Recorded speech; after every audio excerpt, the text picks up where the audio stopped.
প্রিয় ভাইরা, গুরুত্বপূর্ণ একটা প্রশ্ন। ইসলামী ব্যাংক বলতে বাংলাদেশে এখন অনেকগুলো ইসলামী ব্যাংক আছে। এই ইসলামী ব্যাংকগুলোতে টাকা রেখে আমরা তার লভ্যাংশ ভোগ করতে পারবো কিনা, এ বিষয়ে ওলামায়ে কেরামের একাধিক মত আছে।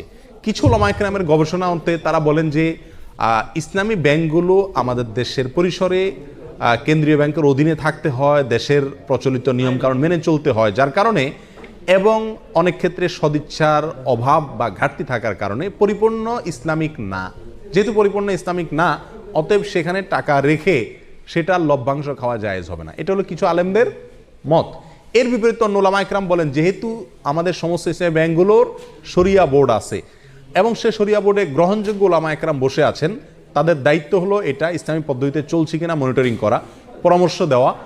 তো সেক্ষেত্রে ওলামায়ে কেরামের এই শরিয়া বোর্ডের উপরে আস্থা রেখে তারা কি করছেন না করছেন ওই দায়িত্ব আমার না। আমি ওলামায়ে কেরামের শরিয়া বোর্ডের প্রতি আস্থা রেখে সেখান থেকে লভ্যাংশ খেতে পারি। দুইটা মত পেলাম কিনা? এই দুই মতকে সমন্বয় করে একটা তৃতীয় মত দিই আমি আপনাদের। সেটা হলো ইসলামী ব্যাংকগুলোতে টাকা জমা রাখা এক জিনিস, আর সেখানে বিভিন্ন মেয়াদে কিস্তিতে টাকা রেখে লাভ খাওয়া আরেক জিনিস। ইসলামী ব্যাংকগুলোতে টাকা রাখা শুধু জায়েজই নয়, বরং জরুরি এবং উত্তম, এবং একজন মুমিন হিসেবে আমরা বাধ্য টাকা জমা রাখা যে কোনো ইসলামী ব্যাংকে। কেন? কারণ সুদী ব্যাংকে আমি টাকা জমা রাখলে কেমন যেন তাদেরকে সুদী কারবারে কি করলাম, সহায়তা করলাম। আমার এই টাকাটা পেয়ে তারা সুদে সহায়তা করবে। ইসলামী ব্যাংকগুলো আর কিছু করুক আর না করুক, একটা কাজ তো তারা করবে, সেটা কি? আমার এই টাকাটা নিয়ে সুদ যে হারাম, এই একটা কনসেপ্ট ইসলামী ব্যাংকগুলো বাংলাদেশে বিস্তার করছে কি করে নেই? অন্য ব্যাংকগুলোতেও বলে কয়ে ঘুষ দিয়ে ঘোষণা দিয়ে কি দেয়, সুদ দেয়। আর সুদ যে হারাম, এই কনসেপ্টটা ইসলামী ব্যাংকগুলো বাংলাদেশে একরকম প্রতিষ্ঠিত করছে। বাস্তবায়ন যাই হোক, এটা জানাইছে, এলেমটা তারা প্রচার করছে। স্বীকৃতি এবং স্লোগান হলো তারা সুদমুক্ত ব্যাংকিং চায়। অতএব তাদের কাছে টাকা রাখা আর সুদী ব্যাংকে টাকা রাখা বেশ কম আছে না নেই? সুদী ব্যাংকে টাকা রাখা মানে সরাসরি সুদখোরকে আমি হেল্প করা, ঠিক না? তাহলে আমরা ইসলামী ব্যাংকের টাকা জমা রাখবো অন্য ব্যাংকের উপরে প্রাধান্য দিয়ে, এতে কোনো সন্দেহ নাই। দ্বিতীয় হলো টাকা বিভিন্ন পলিসিতে রেখে সেখান থেকে কি খাওয়া, লাভ খাওয়া। এটা হালাল কিনা তার জন্য বলেছি ওলামায়ে কেরামদের একটি মত।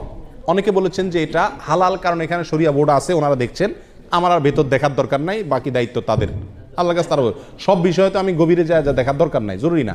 আর সবচেয়ে বড় কথা হলো তারা বলেন মুসলিম হিসাবে আমরা যেরকম মুসলিম, ভেজালও আছে ভালো আছে, ইসলামী ব্যাংকগুলো এরকম দুধের দোয়া না, তাদেরও ভুলও আছে সঠিকও আছে। কিন্তু তারা যেহেতু সুদের বিরুদ্ধে স্লোগান নিয়ে রাস্তা নামছে এবং ওটার বিরুদ্ধে একটা ফ্লো তৈরি করতে চাচ্ছে, অতএব তাদের ওখানে টাকা রেখে হালাল ব্যবসার পলিসিতে টাকা রেখে লাভ খাওয়া মাসে মাসে জায়েজ আছে।